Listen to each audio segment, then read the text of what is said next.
Hi,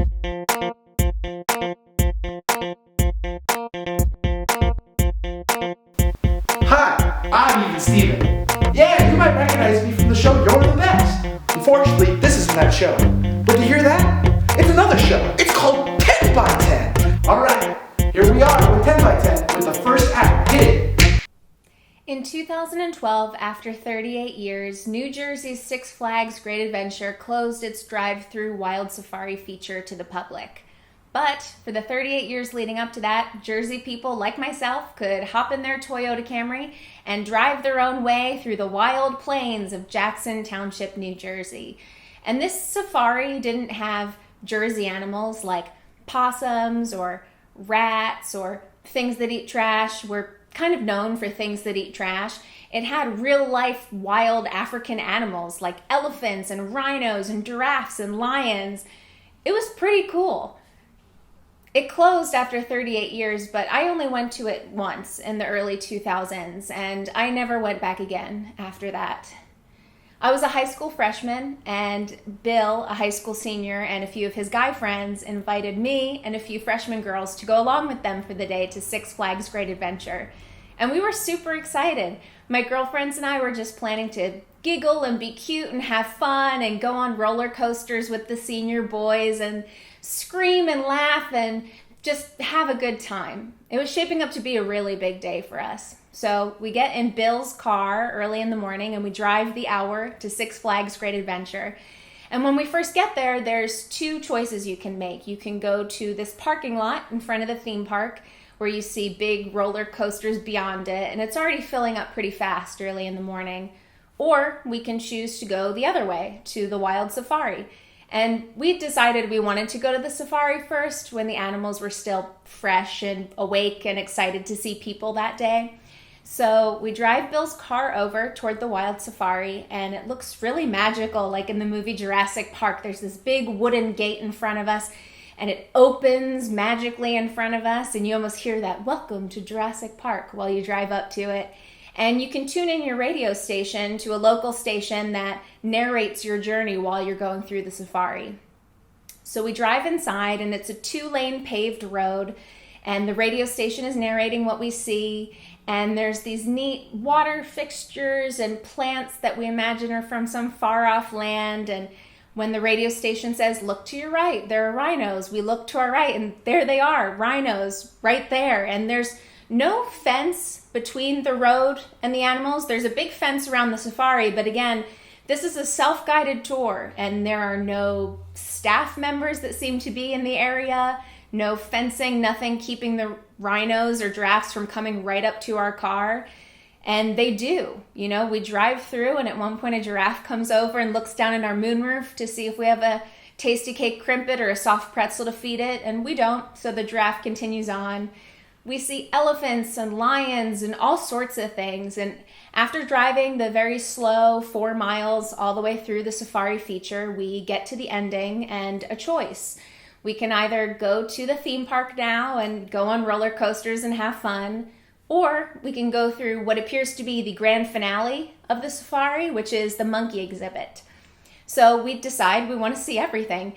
We go toward the monkey exhibit, and there's these big enter at your own risk signs everywhere. But again, we just shared the road with elephants and giraffes and rhinos, so we figure how big a deal can a monkey exhibit be? Just to take precautions, Bill gets out of his car and he unscrews the antenna off the hood, and he turns the mirrors in on the side of the car. We lock the doors, roll up the windows, and we drive in to the monkey exhibit. It's way less magical than that Jurassic Park element of the first safari. It's not that exciting, and suddenly that radio station that's been narrating our journey so far just cuts silence. There's nothing. And we look around, and at first I don't see any monkeys. It's just a field, and it's, again, not as nice as the first part of the safari. There's no fake waterfalls or, bushes or plants anywhere. It's just a field surrounded by a very tall fence with barbed wire at the top. And we look around, and that's when I notice that the field is covered in car parts. Mirrors, windshield wipers, hubcaps, pieces of bumper, metal just all over the place. And we realize at this point that we've made a terrible mistake. And we look across the field, and then that's when I catch my first glimpse of the monkeys. We see what appears to be a group of baboons working together, going from car to car and ripping anything they can from every single vehicle. Oh my God, oh my God, oh my God, I yell in the car. My friends and I are freaking out. And Bill's looking around, and at this point it's just this single lane road in the monkey exhibit. There's cars in front of us and behind us, and that gate has closed in the back. So there's no way we're gonna get out of this thing. And we realize we just have to stand in line in our car and wait for our turn for the monkeys to get to us. They go from vehicle to vehicle, and we can't hear what people are doing in the other cars, but we see their hands flailing inside their minivans and their sedans. And then the monkeys get to us. And when they get to our car, they're so much louder than I would have expected. They are so angry. We see their pointy monkey teeth gnashing at the car, and they're taking their tiny monkey hands and they're slapping the hood and the roof and the windows like they want to get to us. And I can tell they want to get inside the car. I don't know what they want to do once they get inside the car, but they are so mad.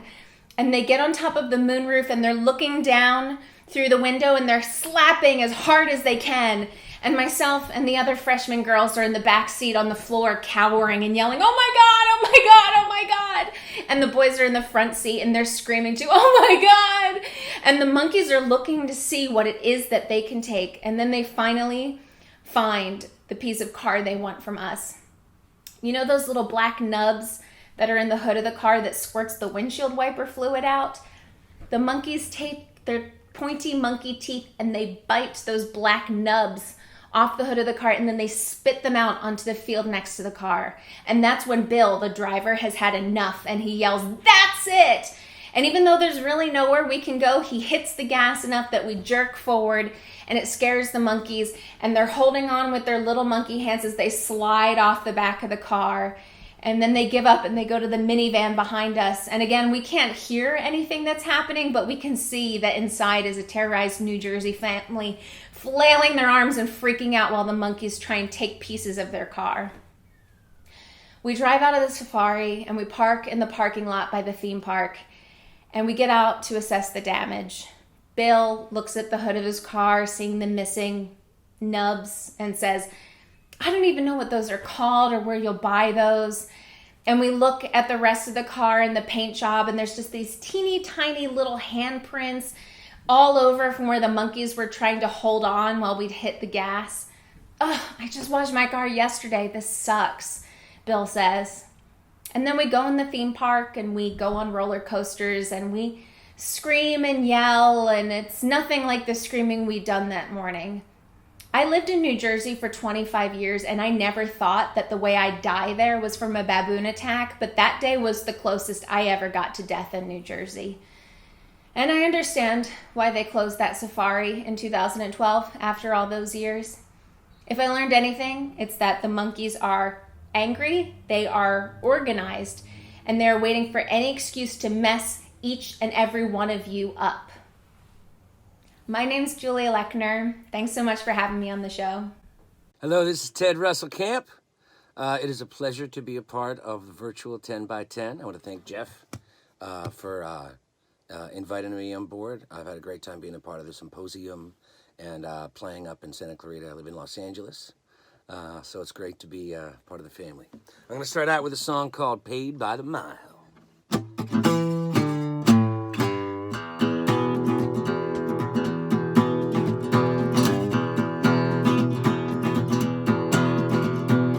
If I had a dime for every line on my face, I'd buy around for every single fool in this place. And I'd give you my 2 cents, tell you all that I've been through. You can take it, you can leave it, you can tell me what to do. But I'll take my time, and I'd go in style, if I only got paid by the mile. If I had a nickel for every song I tried to write, Cut a check to every underdog who stayed in the fight. Cause the one thing that I know is I'm still hungry every night. You ain't done till it's over. You went over till it's right. But I'll take my time and I'd go in style if I only got paid by the mile. For every night and every show and every dream that comes and goes, through every trouble I just smile. If I only got paid by the mile.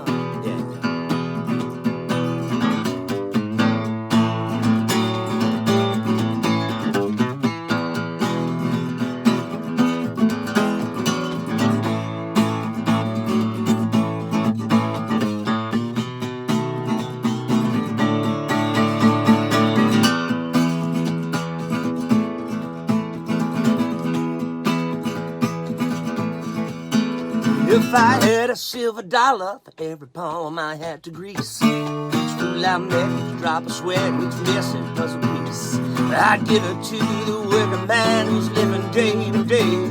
Cause when you're in this one together, you got to stop and say, I'll take my time and I'd go in style if I only got paid by the mile. I'll take my time and I'd go in style. Oh, if I only got paid by the mile, I'd take my time and I'd go in style. If I only got paid by the mile. Oh, if I only got paid by the mile. If I only got paid by the mile. All right. Here's a little song on the bass for you. The last one was Paid by the Mile from my newest record called Walking Shoes. This one is called Boom Boom.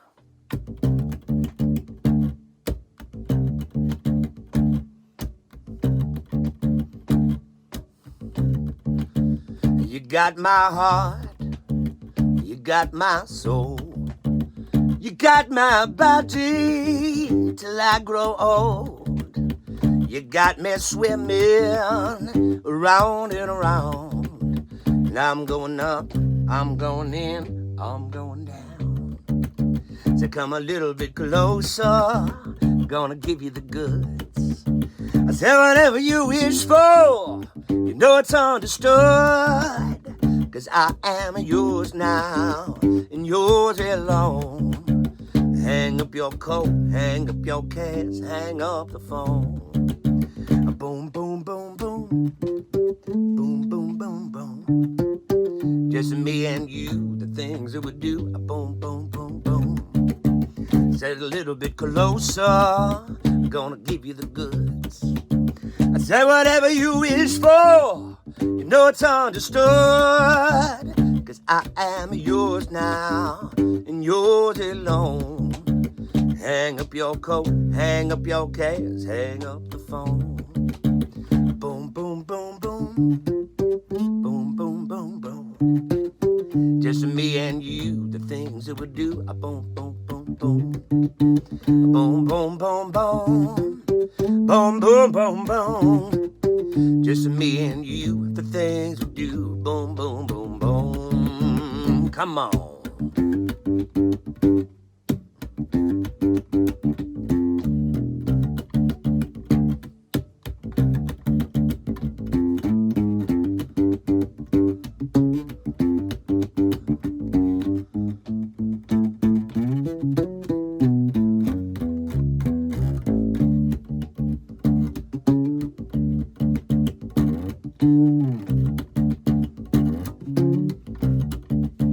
Let's do it all over. I'm gonna give you the goods.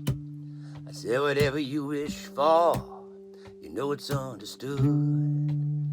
Cause I am yours now, and yours alone. Hang up your coat, hang up your cash, hang up the phone. Hang up your coat, hang up your cash, hang up the phone. Boom, boom, boom, boom. Boom, boom, boom, boom. do a boom, boom, boom, boom. Boom, boom, boom, boom.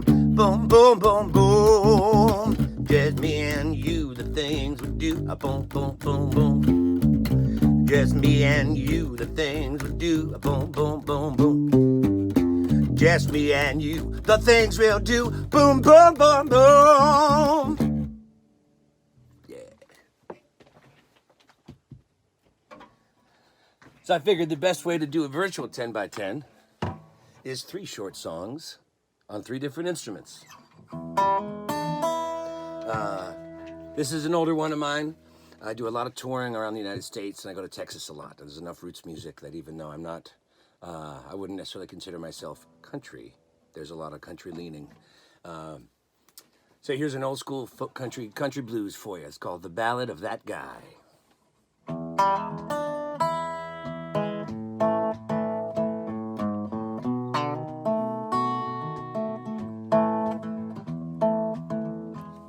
Just a regular guy from Austin, Texas, on the run of bad luck and on the run from my exes. Been moving around, trying to start a new life. I want to meet a nice girl, maybe make her my wife. But every last lady been making me crazy. Might have said I was mean, and Laura said I was lazy. It starts real good, then it just goes south. It took a long time, but I finally figured it out. The honest fall from grace on the way down the hill. The devil stopped in Austin for a drink at a well. It fell for a lady drinking whiskey and water, and I've been dating every one of the hell-raising daughters. Dating every one of the hell-raising daughters now.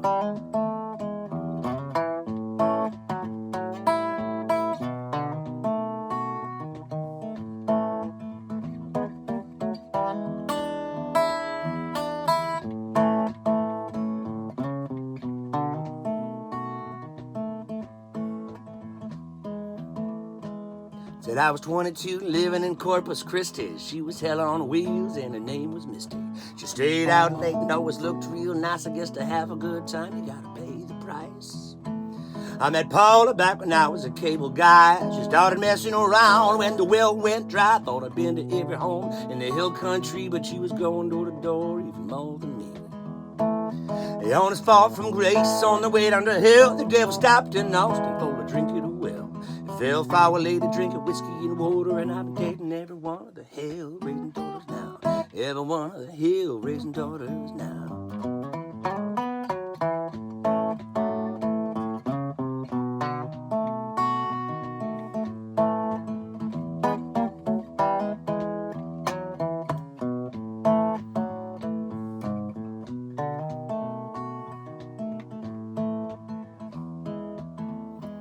Well, I remember old Bonnet didn't have no Clyde. She took my heart and my money and me for a ride. I was king of San Antonio when she was my girl. She left me flat broke when she left my world. The honest fall from grace on the way down the hill. The devil stopped in Austin for a drink at a well. It fell for a lady drinking whiskey and water, and I've been dating every one of the hell-raising daughters. Fall from grace on the way down the hill. The devil stopped in Austin for a drink at a well. It fell for a lady drinking whiskey and water, and I've been dating every one of the hell-raising daughters now. Every one of the hell-raising daughters now. Every one of the hell-raising daughters now. Ted Russell Kamp signing off. Thank you again for having me a part of the virtual 10 by 10. I'm Emerson Dameron. This is something that happened to me when I was 5 years old. It was one of those days when you wake up and the whole atmosphere of the day just feels weird. Something is way off. You can't tell what it is. People around you are being cagey and they seem to know something you don't know. But when you ask them about it, you don't get good information. It seems like they're hiding something. You're just left to soak in your disorientation. I have these days a lot. The first one that stands out vividly in my memory happened when I was 5 years old. I'm living in a small rural hamlet called Nebo Township, North Carolina. I've recently gotten into the routine of going into school every day, Monday through Friday, and all of a sudden, right in the middle of the school week, my mom tells me, "You're not going to school today." And instead, she drives my brother and me to another little town on the other side of the county called Old Fort to play with our friend Will at his house. Will asks us what's up, and we don't know. Old Fort Elementary is shut down for the day, too. Will's mom has the radio on all day and is pacing around in the kitchen, looking nervous, making phone calls, but she won't tell us what's going on either. We make up games to play, trying to stave off the boredom and weirdness. The adults keep telling us nothing weird is going on. Just relax, have fun, enjoy your day off. So we try to believe them, even though it does not feel that way at all.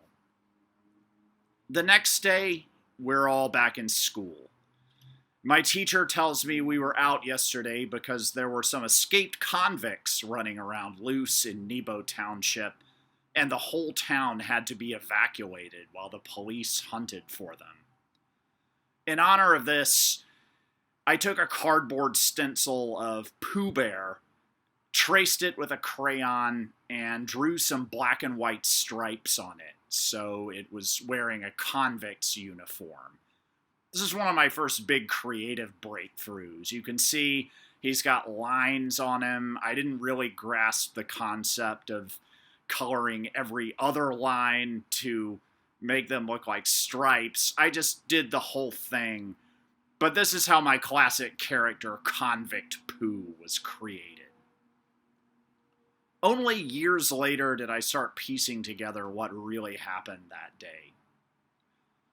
My aunt's mom, Bonnie, was living in Tennessee at the time and was doing volunteer work at a prison in her town.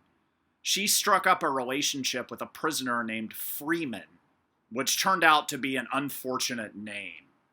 Ironic nominative determinism is the literary device at work here. Anyway, Bonnie and Freeman became close. Bonnie planned to come stay with my family for Christmas that year in Nebo Township, and she told Freeman about this and gave him my family's phone number in case he wanted to reach out to her for whatever reason. Just somebody to talk to. Holidays get lonely in prison. Or if you're not in prison sometimes. Then Freeman and another guy escaped from prison. They murdered a man in the process of stealing his car, which they used to drive east down Interstate 40 toward North Carolina. They got pulled over by a highway patrol officer, and they murdered him too. Bonnie called my parents and told them this guy might have our phone number. My dad called the SBI and sheepishly told them what was going on and that he didn't really think these guys would try to find us. And then their stolen car was found abandoned in Nebo Township on the train tracks that were right down the hill, visible from the playground of Nebo Elementary School. That's when the manhunt started. The two guys split up in Marion, which is the major metro in McDowell County, North Carolina, in a neighborhood called Stumptown, which is locally known to be full of violent rednecks. Freeman broke into a home occupied by someone's grandmother, who promptly had a heart attack and died. He allowed the family to call 911, which turned out to be a tactical error, as the house was then immediately surrounded by cops. Freeman said, "I'll die before I go back to prison," which he then did. As he started shooting, one of the cops shot him dead through the heart. His accomplice broke into the home of an insane Vietnam vet, a guy who used to be a tail gunner and had an armory in his house. When the guy broke in, the homeowner was just sitting on the couch cleaning one of his guns, which of course was loaded because otherwise what's the point? The convict put up his hands and said, "Don't shoot," and the tail gunner shot him dead. And that was it. The manhunt was over. If they were trying to find our place, they never did. The message of this story is that sometimes when you're having a weird day and you think there must be something weird going on, you're absolutely correct. If you can, surround yourself with people who will tell you what's going on, who are honest, because life is fantastically rich in detail. And the more you get to experience for what it really is, the more vivid your imagination gets, the more you get out of your life experience. Because if the only people around you will try to hide things from you for your own protection or for their own protection, you just end up with garbage like convict poo. Thank you. Hi, everyone. My name is Joe M. Turner with TurnerMagic.com in Atlanta, Georgia. It's a pleasure to be invited to spend 10 minutes with you tonight. I'd like to show you a little magic. You might have noticed this odd-looking rectangular thing on my left. This is a piece of plastic with some designs on it that are derived from the brainwaves of Jerry Andrus, the true American genius, invented many optical illusions and magical principles. He sort of said this was the portal into Zone Zero. Zone Zero, he said, was where lost things go when they're lost. I thought we might try it out with this green rubber ball. Let's just see what happens if we take the ball and put it right into Zone Zero. Try not to let go of it. Let's see. Oh, I let go of it. And we can see that it has completely disappeared. If we reach back in there, we can see that it's still within reach. There is a common misconception that Zone Zero takes control of the object as soon as it goes through the portal. But as you can see, I can put it in and out and it doesn't have any problem whatsoever. It's only at the moment when I might let go that it goes into Zone Zero. I'm not quite sure how it works. It's a mystery to me, but if we reach right inside there, we can see that maybe we pull it from the lint trap, or I don't know quite how that works. It's in there with all the lost socks. Drinks in the cooler. I don't know what people do. It's a great idea for storage. Let's try it one last time. Let's put it into Zone Zero, and we can see that it is not there. It's not on the front. It's not on the back. It is right back there in Zone Zero. And I think there might be something else that's left inside there. Yeah, there's that drink from the cooler. That's for after the show. Ladies and gentlemen, that is Zone Zero. Rarely do I have children in my audience. On the off chance that there are any kids watching tonight, well, having been a parent for a long time, I know that some nights it's either this or Benadryl. You can never have too much rope around when you've got kids. I'm just kidding. What I've got here are some pieces of rope. There's a small piece of rope. We've got a medium-sized piece of rope and a fairly long piece of rope. And I'll create an illusion for you that these ropes are all the same length. Now, normally, in a large setting, a large space, I might be able to use maybe the artistic principle of perception to hold the small ropes close and the big ropes far away and make them look smaller and these look bigger. But tonight, I'm not going to be able to do that. We're going to have to use, instead of perspective, we'll go with mathematics. I know that if these three lines start at the same spot, then they're three different lengths because they end at three different locations.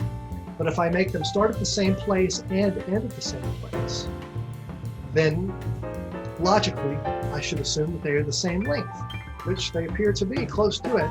This part kind of gives it away, this sort of non-Euclidean part down here at the bottom. But look, if I take just the bottom of that loop and put it in my hand, now it becomes an optical illusion. It looks like they start there, go all the way through my hand, come out the other side. It looks like they're about the same length. You know that they're not because we saw them earlier, but because I'm hiding this one piece of information, it changes the way your eyes see the entire situation. It's a pretty important principle, not just for magic, but just life in general. You can't always believe what you think you see. Now, that's the first lesson of illusions. The second lesson is this. Some illusions are more convincing than others. So there we have ropes 1, 2, and 3, all about the same length. Rope number 1, rope number 2, and rope number 3. They don't stretch, they don't come apart. We don't need 3 ropes for this trick. We don't even need 2 ropes for this trick. I only need 1 rope. So perhaps everybody can take a deep breath and just blow as we squeeze these together right here in the middle into one solid piece of rope. Now I can do the trick I planned for you, which uses this steel hoop. In a previous life, this might have been a macrame hoop. Back in the 70s, people would tie string or yarn around it make knots and turn it into a plant holder or something like that. This is not really a macrame idea lesson tonight. I am going to tie a knot though. It's to tie the ring onto the rope. Now there's two ways to describe the situation. You can say that the ring is tied on the rope, or you can say the rope is going through the ring. I like to say the ring is on the rope. Now I'm going to create the illusion that the ring is off the rope. Watch carefully. 1, 2, 3. On the rope, on the rope, on the rope, off the rope. On. Okay, we're not buying this either. It's not really magic, that's semantics. That's just proof that words can also be used to deceive. You can see it's on the rope. When I said it was going to come off, you might have thought that it was going to melt through the fibers and come off the rope like that. But, oh, what? Want to see it again? Of course you do. It's a magic act. Let's try it one more time. But we'll try it over knot. We'll throw it through the air to the other side of the knot, where it will land and link itself onto the rope. Let's see. 1, 2, 3. Right there on the other side of the knot, it links itself right onto the rope. Now this being a very intelligent audience, I know you know there's no way to get a ring off a rope unless you untie it and slide it off the end of the rope. But that's the problem with this rope. I'm not really sure this is American-made cotton poly rope. It could be a cheap import. There's only one way to tell. That's by pulling on it and seeing if the ends pop off. Oh, and in this case it did pop off. The ends are there, which leaves me with nothing but a middle. This rope is defective, having no ends. There's no way to get a ring off a rope that only has a middle. So you have to get the ends and reattach them. So we'll just find a nice soft spot right about there. And we'll wrap the ends right on the rope. And right before your eyes, you can see the moment where the ends melt themselves right back onto the rope. Now it's pretty trivial to get the ring off. And I can feel, as you do, that I'm tired of this trick. So let's go back to where we started, not with just one rope, but we had 2. So we'll just go back to 2 ropes. Oh, you're right. I forgot about this one. 3 ropes. At the beginning, we had 3 ropes, all about the same length, 1, 2, and 3. But you may recall, at the beginning of this entire odyssey, we didn't start with 3 ropes that were the same length. We were discussing that they were an optical illusion. If I pull them back through this portal, you might see the instant when they return to their original condition. And that is quite an illusion. It's the cups and balls. I have here a copper cup, cup number 1, cup number 2, cup number 3. They are empty, they are solid. Cup 3, cup 2, cup 1. They're completely solid, completely empty. If you were here, I'd let you step inside and have a look around. And in addition to those, we need, yes, this is something to attract the eye. These are 3 little balls with crocheted jackets on top. 1, 2, and 3. In most of my performances, I would let you give these balls clever names, and we would keep track of them with clever names that you come up with. Tonight, I'll just name them myself. Instead of A, B, and C, or 1, 2, and 3, let's go with something a little more interesting. How about Larry? Larry will be ball number 1, and we'll just say goodbye to Larry. And if that's Larry, that means this could be Mo. Larry, and then we'll say goodbye to Mo with a little tap. There's Larry and Mo. Some of you might be jumping to Shemp or Joe or Curly Joe, and those are all incorrect. The only correct answer for this one is Curly. And we'll give Curly, in fact, I'll let you give Curly a little kiss. Blow him a kiss, and Curly disappears completely, reappearing where he began. Which is just proof that Curly didn't like to go to rehearsal. Curly, not supposed to be on top, he's supposed to be underneath. So there's Curly, there's Mo, there's Larry, that's the cups and balls. Let's try it a little differently this time. It's so complicated with 3 cups, 3 balls, 2 hands, 1 stick, plus my mouth, talking the whole time. Let's make this a little bit easier. First of all, we'll set down the stick, so we don't need that. We'll get rid of 2 of the balls. So we don't need, this was Larry, and this was Curly. All you have to do is keep your eye on Mo in the middle. I'm going to mix it up. You try to keep your eye on Mo right here in the middle. Mix, mix, mix. This is just like they do at the stadium. Of course, I don't have the benefit of computer graphics. I have to do it myself. If you had to guess where you thought Mo is right now, would you say cup 1, cup 2, or cup number 3? I usually try to influence people to pick cup number 3. They want to pick cup number 2, and I try to influence them to pick cup number 3, but that's because I really put them under cup number 1. I'm just trying to distract you. Now that being said, I would have accepted cup number 3 as a correct answer. If you thought that Mo was under cup 2, you'd be wrong, because that's actually Larry and Curly. I don't know what they're doing in there, but if I snap my fingers, Mo wants to join them. So there's Larry, Mo, and Curly, cups and balls. Now it's time for the big finish, the big finale. So I need to take the stick back. We're going to do this all 3 at the same time. 1, 2, 3. I'll put those right in my pocket all at once. Really. I got my sleeve in the pocket. And with the stick, just a gentle tap, once there, and then tap, tap, tap. I think you would agree that if those balls were back under the cups now, that would be a heck of a trick. I wish I could do it. There's no way I can do that kind of sleight of hand without touching the cups, which I did not this time. So there's no way I can do sleight of hand. That's okay. I didn't want to finish our time together with sleight of hand. I wanted to finish with a moment of true magic. And that's why if you take a look, you'll see the white, the blue, and the red. Ladies and gentlemen, my name is Joe M. Turner. Thanks for watching my little presentation for you tonight, and I'll see you online. Good evening.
everybody, my name is Even Steven. I'm the wacky host of Santa Clarita's talent show, You're the Best. Santa Clarita's best family-friendly talent show every 4th week on Facebook at the Maine's Facebook event page. The winner is awarded a $50 gift card. A $50 gift card. And also invited to perform for our season finale with the grand prize of $500. Yeah! $500. You gotta send your own talent, your own video. We'll take anything to the main at Santa-Clarita.com. That's right, the main at Santa-Clarita.com. If you send us your video through Dropbox, we'll be able to post you for You're the Best. Get out there and submit your own videos and vote, Santa Clarita. Alright, if you'll excuse me, I kinda have to get back to my shower, so if you close the door, please.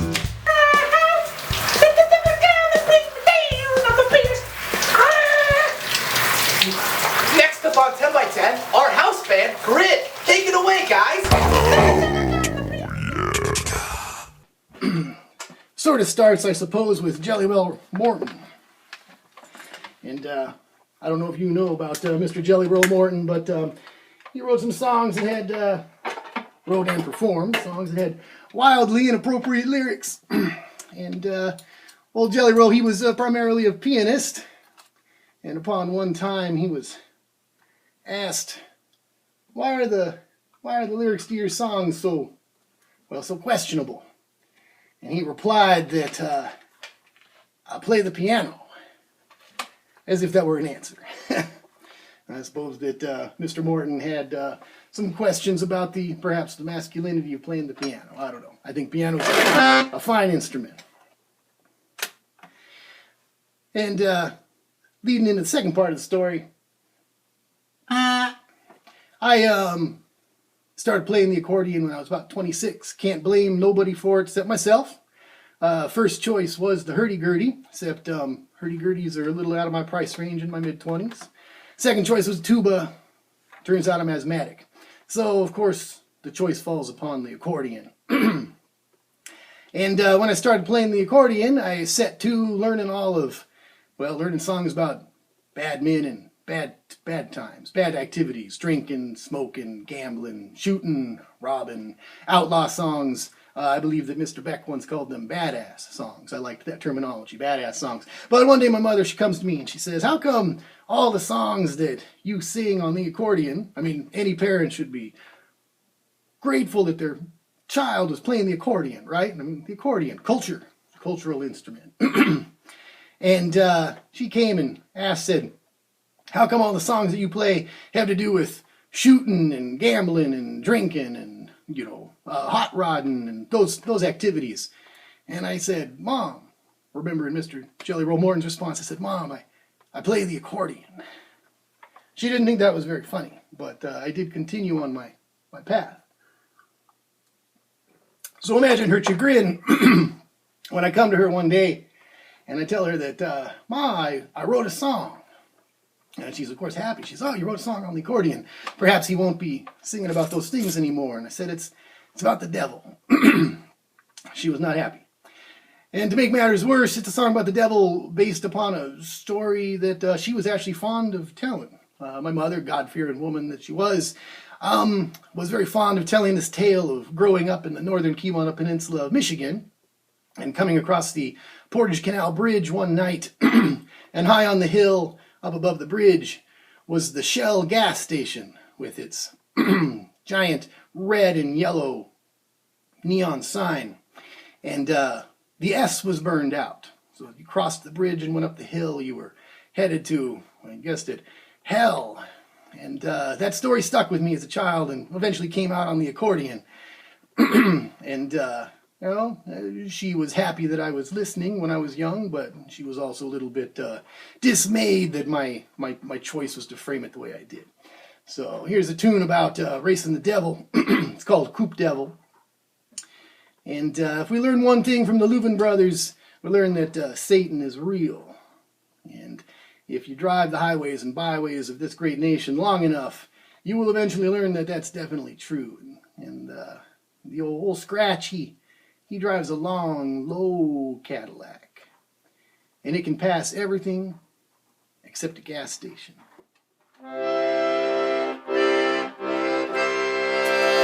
Here we go. Coop Devil. Oh. Pumping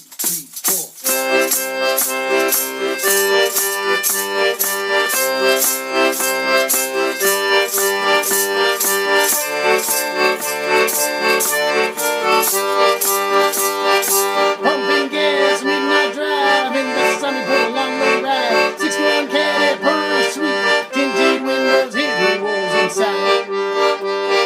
Window rolled down, traffic made it hard to see just who it was looking back at me. But a grim little voice, cold as eyes, asking for a raise. I was free. Should realize, yes, what's missing from the neon shell camera. LED, it was gone from Cooper's line. Looking for soul, had his eyes mind. Street lights roaring on a desert drive. Man, oh man, what a ride. But he stuck me hand in hand and took me on that highway stride for stride. Speed on needle, climbing higher and higher. I looked to my left, my candles on fire. Too late to realize I was in a fix. Racing the devil on Route 666. Should realize, yes, what's missing from the neon shell camera.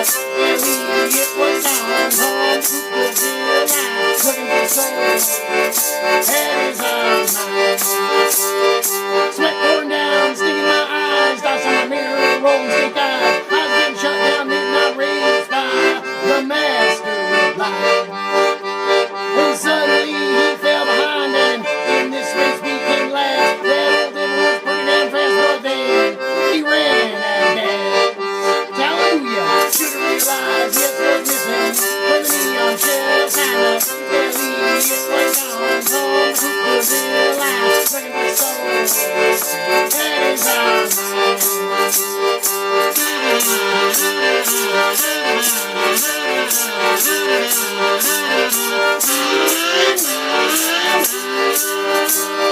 So if you ever race a devil, and the prize it is your soul, before you get off that line, better make sure your tank is full. Should have realized, yes, what's missing from the neon shell camera. LED, it was on home, Cooper's line. Looking for soul, had his eyes.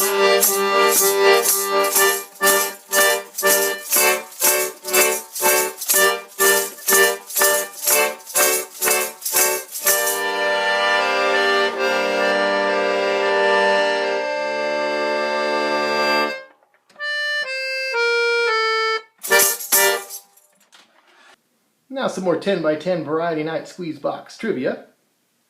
Little critter here. This is fierce, solitary, territorial, the Syrian golden hamster. Common pet. You've probably seen one before. Whoop. But did you know that all golden hamsters in the world today are apparently the progeny of a single brother-sister pairing made by a zoologist at the University of Jerusalem in 1939? Also, a piece of trivia that Mrs. Squeezebox Sam thought you'd find interesting is that they can only see about 5 or 6 inches in front of them. So, let her get a good look at you. Say hello. Welcome to 10x10. Hey, what's up? This is Antonio. I'm here in my garage. I'm going to play some songs for you for 10x10. Hope you dig them. This first one is a melody from my band Pico de Gallo. Enjoy.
All right, this is the last song. Thanks for hanging out with me in my garage. It's been a lot of fun, and I hope you enjoy the rest of the show. Shout out to Jeff Barber. Thanks, man.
Thanks again, the Main in Newhall. Thanks again, 10 by 10. Oh, see you next time.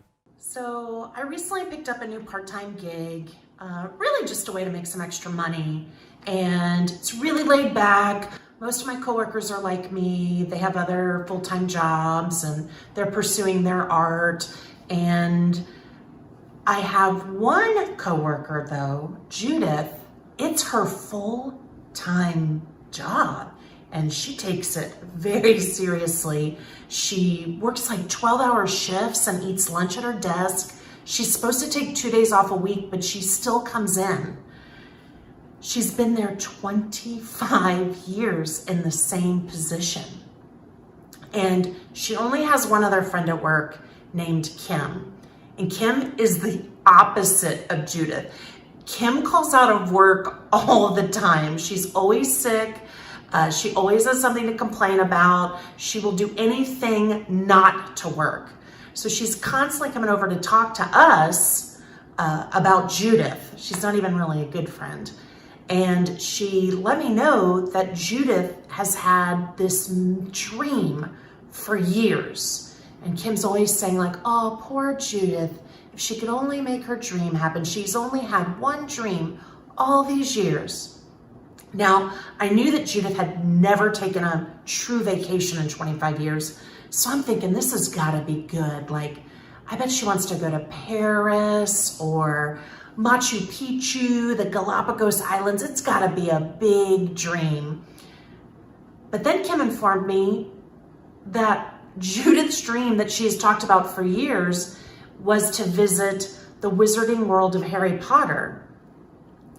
So I was really confused because Harry Potterville is 5 miles down the road. She just needs like $100 to get in. Why has she talked about this for years and never been able to make it happen? So I asked Kim, well, Kim, if she's talked about this for years, why don't you just take her? Kim goes, I don't have the money for that. I can't afford that. So that's when I decided I'm gonna make Judith's dream come true. I'm gonna take her to Harry Potter Town. So I went to the AAA office, and if you go there, you do get $5 off, but you can only get it for one specific day. So I just took a leap and I bought it for the next Thursday. And I couldn't wait to tell Judith that we were gonna go to Harry Potterville the next Thursday. So I went over to where her office is, which I've never actually even been in. And I couldn't believe the shape that it was in. It was like a dungeon. It was dark, dusty. Right by Judith's desk, there was a calendar that was 8 years old. And I'm thinking, no wonder Judith dreams of visiting a castle. She works in a freaking dungeon. I get it. So I tell her, Judith, you are actually going to take a day off next week because you and I are going to the Wizarding World of Harry Potter. And I saw like this little smile come out of her mouth, but then she looked over and said, I always told Kim that if I finally made it to Harry Potter, Universal, that I would go with her. I quickly said, oh, Kim can't afford it. And Kim then says, no, I actually have a free pass. Now I'm trying to stay calm and happy for Judith, but to find out Kim has had a free pass this whole year and still didn't take Judith to Universal. So, but I wanted Judith's dream to come true. I just let it go. And I was like, you know what? The more the merrier. We'll all go next Thursday. So I called Judith the next day to find out, hey, do you want me to come pick you up? And then we'll go. Or do you want to meet there? How are we going to work out the logistics of this? But she did not call me back. And I thought, okay, well, let me email her. She didn't email me back. So then it's the day before we're supposed to go. So I call, email, and text her going, Judith, are we going to meet there? Do you want me to come pick you up? Do you want to meet at work and carpool? How are we going to get to Universal on Thursday? So I'm still not hearing back from Judith. So I'm starting to panic because this ticket is non-refundable that I bought for her. And so I do finally get a text message from her, and she said, Kelly, I'm so embarrassed to admit this, but I can't afford lunch, so I can't go tomorrow. I'm really sorry. And I go, Judith, don't be embarrassed about that. LA is so expensive. I get it. You know, I picked up a few extra shifts, so I will buy your lunch. It's on me. This is Judith Day. We're going to make your dream come true. Don't worry. And she was like, no, I couldn't. And I was like, I insist, Judith. I'm going to buy your lunch. She goes, okay, we'll go tomorrow. But by the way, it sounds like you think this is Judith. This is actually Kim. So I'm still getting ghosted from Judith, and now I get catfished by Kim. I was so angry. She just takes advantage of so many situations. I can't stand it. And I said, you know what, Kim, we're not even going because I haven't even heard back from Judith. Kim goes, nope, I've already talked to her. We'll meet you at work. You can drive at 9 o'clock tomorrow. So I drive to work, pick them up at 9 o'clock. They're not there. 9:05, 9:10, 9:15. They're not calling or texting. So at 9:20, they finally show up and they get in the back seat together like I'm a pro bono Uber driver, and they're just talking to each other. So I'm thinking, okay, this is kind of weird, but it's Judith's day. I'm going to stay positive no matter what happens. So we drive 5 miles down the road to Universal Studio. And when we park, Kim announces, I just want to let you two know that a lot of people here know me. And so I think a lot of people are going to be recognizing me. Okay, so I thought that was a weird thing to say, but again, I'm just trying to stay cool and calm. I want Judith just to have so much fun. Now, I've never been to Universal either. I've never read any of the Harry Potter books, but I'm thinking this is still going to be really fun. And so if you're wondering what could be worse than a non-Harry Potter fan having to go to the Wizarding World of Harry Potter, there actually is a few worse things. Standing in line for 30 minutes for a butterbeer. It doesn't even have beer in it. They have a wand store that you talk to the employee for like 30 minutes to find out which wand for $75 matches your personality. She tried on a cape for 45 minutes. Now, we're walking around and I'm hoping Judith is having fun, but every time I look at her, like she looks miserable, and the three of us aren't even, like, we're not even really talking that much. And it's just not how I saw the day going in my head. I thought this was going to be like such a fun, cool day, but I can't even tell if Judith's having fun. So at the end of the day, we get back in my car. They get in the back seat because I'm the pro bono Uber driver. I bought Kim's lunch. She picked the most expensive restaurant in Harry Potter Town. And they didn't even talk to each other. They just sat silently in the back seat. Oh, I forgot a very important detail. Kim, when we would walk into a store, would read the employee's name and be like, "Oh, Henry, how have you been?" And acting like she knew him. And it was so clear from these employees' faces that they had never seen her before. One time she kept us waiting 20 minutes and then she comes out and said, "Sorry guys, I told you everyone was going to recognize me." Now, I am also a psychology professor, and Kim was clearly showing all the symptoms of batshit crazy. And so it just made this day so almost unbearable because she was acting so irrationally and bizarre.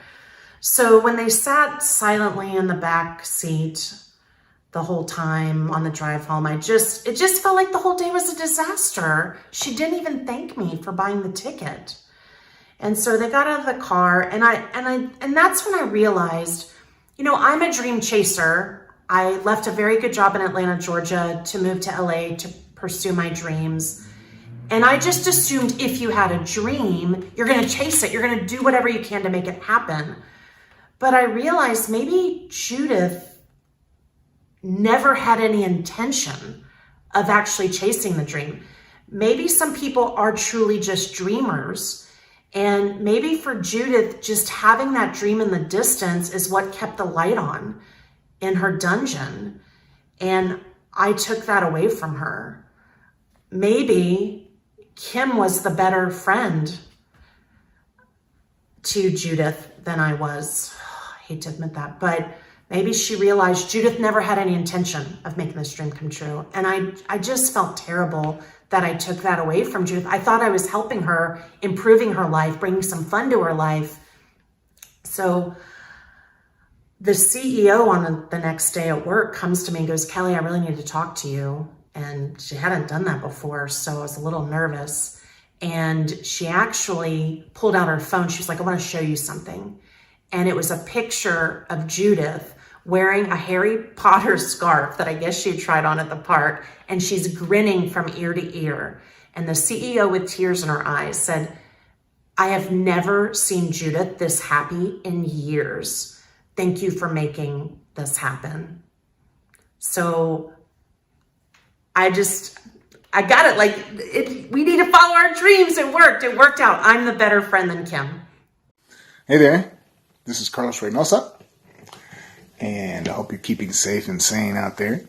This is one of my songs. It's called "From This Moment On."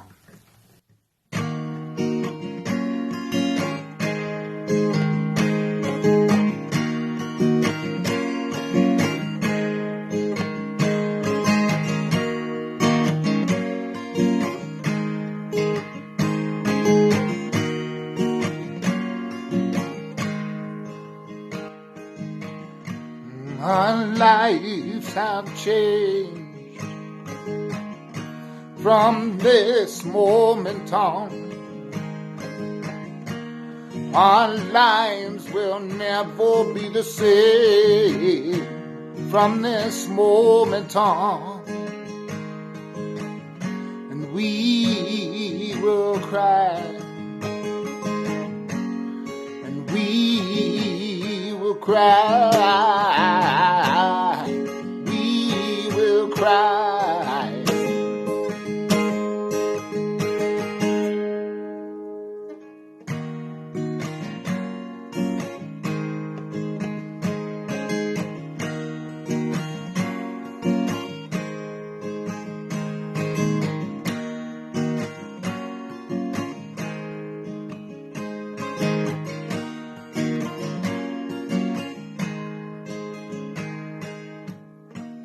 Our lives have changed from this moment on. Our lives will never be the same from this moment on. And we will pray. And we will pray. We will pray.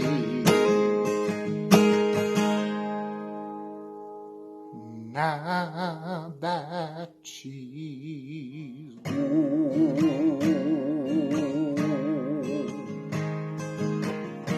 now that she's gone,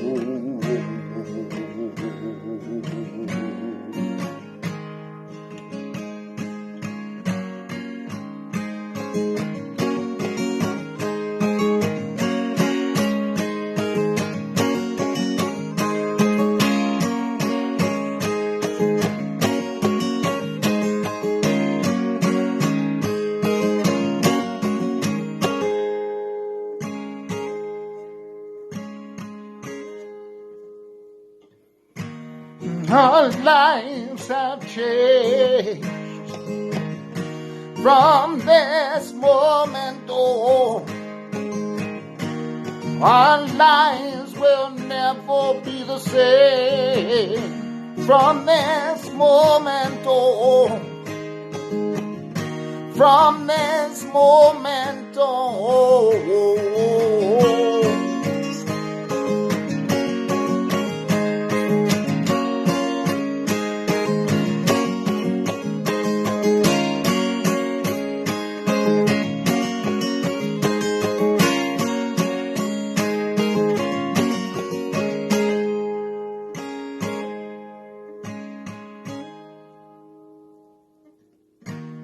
Our lives have changed from this moment on. Our lives will never be the same from this moment on. But we will grow strong. Yes, we will grow strong. We will grow strong.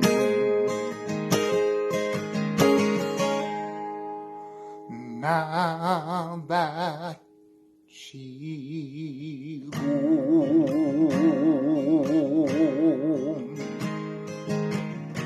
Now that she's gone.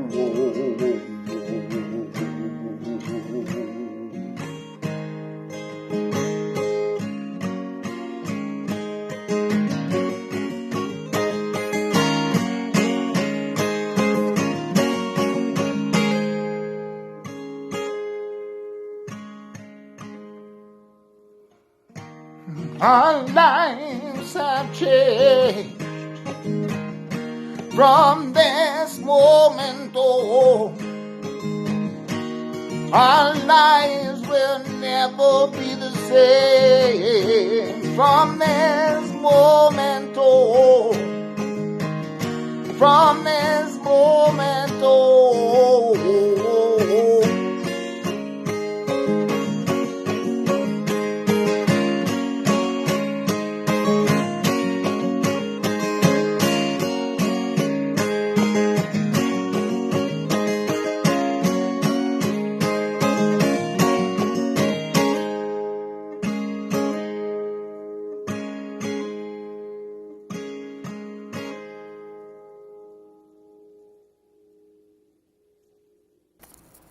What's up, friends? Thank you for watching 10 by 10. You're supporting live comedy, live entertainment. Mad props to you. Thank you so much. I'm happy to be here.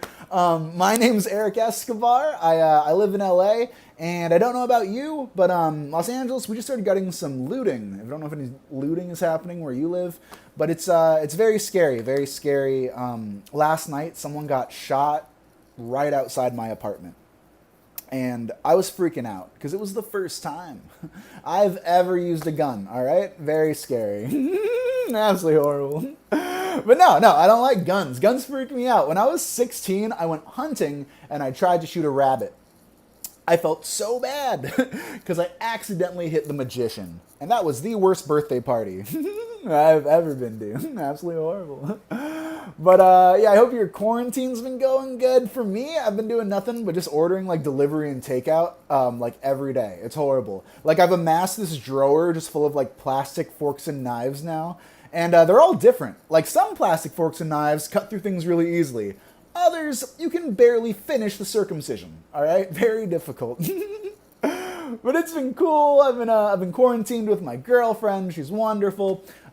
She recently asked me. She was like, "Eric, we've been so bored. Like, what's something we can do in the bedroom to maybe turn you on more?" And I was like, "Be Asian." She can't be Asian. Very tough. But we did start doing role playing. Do you guys know what role playing is? It's when you lie in bed with your partner and you play with each other's roles. You know what I'm talking about? I'm her little Pillsbury Dough baby. I want to do something nice for her.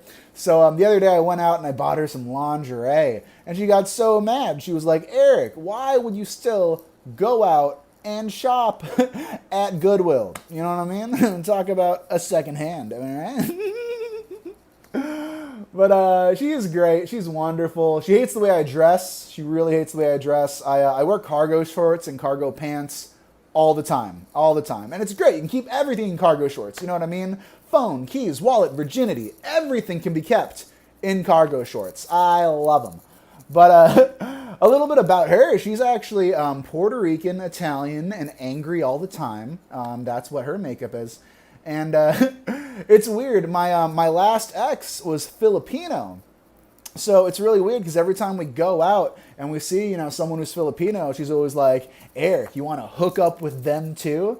And I always have to be like, "Yo, stop talking like that about my cousin, all right? I'm so sorry. What's going on? What's happening?"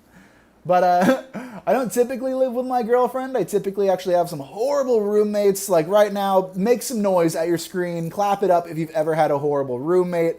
Few of you, maybe. I don't know. Anyways, if you were quiet right now, you were the horrible roommate. But I have some horrible roommates, guys. Like, here's the thing. They're loud, they're messy, they're my parents, very annoying. And they typically are so hard to live with. They get mad at me over everything. My mom caught me smoking the other day. And I was like, "What's the big deal? It's only meth." But my mom's absolutely adorable. I like her a lot. She's this little Filipino woman, and she has a really thick accent. Like, I remember when I was growing up, my mom would be like, "Oh, Erik, do you want to see the ocean? Do you want to see the water? Do you want to go see the beach?" And I'd be like, "What, Mom?" She's like, "Do you want to see the beach?" I'm like, "Mom, I don't want to see Grandma right now, all right? Just get off my back, please, please." My mom's super weird. She's very conservative. I'm very progressive, so it's weird. Like, the other day, she was like, "Eric, are you pro-gay?" And I was like, "What?" And she's like, "Are you pro-gay?" I'm like, "Mom, I'm not even amateur gay, all right? So when did they get a league? You know what I mean? Can I do fantasy gay? I want to do fantasy gay. Let me do some drafts. It'll be fun." But like I said, my mom's Filipino. My dad's Mexican. It's fun being Mexipino, all right? I like it. They even each other out. Like, since I'm half Filipino and Filipino men have so much testosterone, we're so masculine, I actually started losing my hair by the time I was in like 6th grade, 7th grade. I started going bald in junior high. It was horrible because Filipinos would go bald super early. But it works out because since I'm half Mexican, by the time I was in kindergarten, I could grow a mustache. So pretty good. I like it. I like it a lot. I just feel like I got stuck with the two races with like the worst names, all right? The worst names. Like on the Filipino side, great example, I have an uncle named Boy. He is my Uncle Boy, all right? Like, how lazy were my grandparents? You know what I mean? Like, here's your son. He's a boy. What do you want to name him? Yes. Like, no, that should not be how we're named. I feel like the Filipino side is tough, but the Latino side is even tougher because my Latino last name is Escobar, which is a horrible last name. Because you hear Escobar, who do you think about? Pablo, drugs, cartels. Every time someone meets me, I always get the same joke. They're always like, "Are you related to Pablo? Are you in a cartel?" And it doesn't really bother me, all right, because they'll be dealt with. They will. They will. I love my dad. He just turned 75, which is weird. He's an older parent, And I don't know if you guys have older parents, but it's a little tough sometimes. Because sometimes they'll do things and you're like, yo, we can't do that anymore. You know what I mean? Like, for instance, a couple weeks ago, he called someone Oriental. I'm like, Dad, don't say Oriental. Just say, like, I don't know, Asian or Asian American. One time he called someone heavyset. I'm like, Dad, don't say heavyset. Just say plus-sized or fat. You know what I mean? I'd rather be fat than heavyset. Real talk. But what's really messed up is, I don't know, maybe like a month ago, he called someone, and I'm like, Dad, it is 2020. We do not call people anymore. We call them millennials, which was a very hard joke to tell as a millennial. Very, very difficult. But aren't we horrible? Aren't millennials the worst? Like, here's the thing. I feel like, have you ever had any conversations with like 24-year-olds? It's like you're talking to 24-year-olds, all right? Like, no one has a job, everyone's crying, everyone still lives at home. It's very difficult. But I figured it out. Millennials are the worst because we were the first generation to grow up with Wi-Fi, smartphones, the internet. It messed us all up, all right? I can't do anything without my iPhone. I was taking a poop today, realized my iPhone was not in arm's reach, and I started crying. Okay, I started crying, I finished my business, and then I got out of the pool. And it was the second worst birthday party I have ever been, third worst birthday party I have ever been to. Absolutely horrible.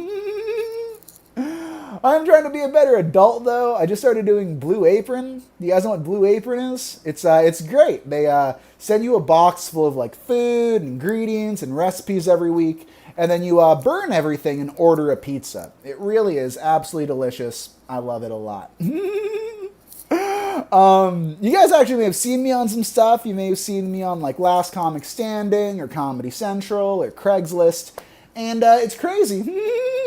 Because right before this, I got this agent. My agent was like, I'm going to send you on auditions, but only for auditions that match your look, that match your type. So I was only getting Cholo auditions. And you can tell how tough I am by the way I pronounce Cholo. All right? Not very scary. Not very scary at all. I'm not a tough guy. And I'm never going to be on a TV show or a movie as a Cholo because I don't look tough enough. Like, I'm auditioning with guys with eye scars and neck tattoos. I look like a Cholo who loves, like, hummus and early Taking Back Sunday. All right? Like, I'm not going to steal your wallet, but I might steal your heart. Hey, how you doing? I remember kind of like in the world of acting, in the world of comedy, I was actually doing professional wrestling for a little while, and I stopped right before this quarantine started because obviously we couldn't be touching people and stuff. But in my last wrestling match, it was wild because I was wrestling this guy, and he legitimately decided to headbutt me in the which was horrible. It was absolutely horrible. He headbutted me right in the It was the first time I've seen anyone get a concussion. You know what I mean, ladies? I'm going to end it on this. Quarantine's been tough. If you've been drinking, pour yourself a drink. But if you've been doing any drugs, I just want to say be very careful. Learn from my mistakes. I actually tried acid for the first time not too long ago. And it was horrible because I was tripping out super hard when my little brother actually walked in the room and took some, which is the one thing you do not want to experience as an only child. All right, that was some heavy stuff, good stuff. But thank you so much. My name's been Erik Escobar. That's my time. Follow me at Erik Escobar on Instagram. That's ErikEscobar. Thank you so much for having me. Y'all take care.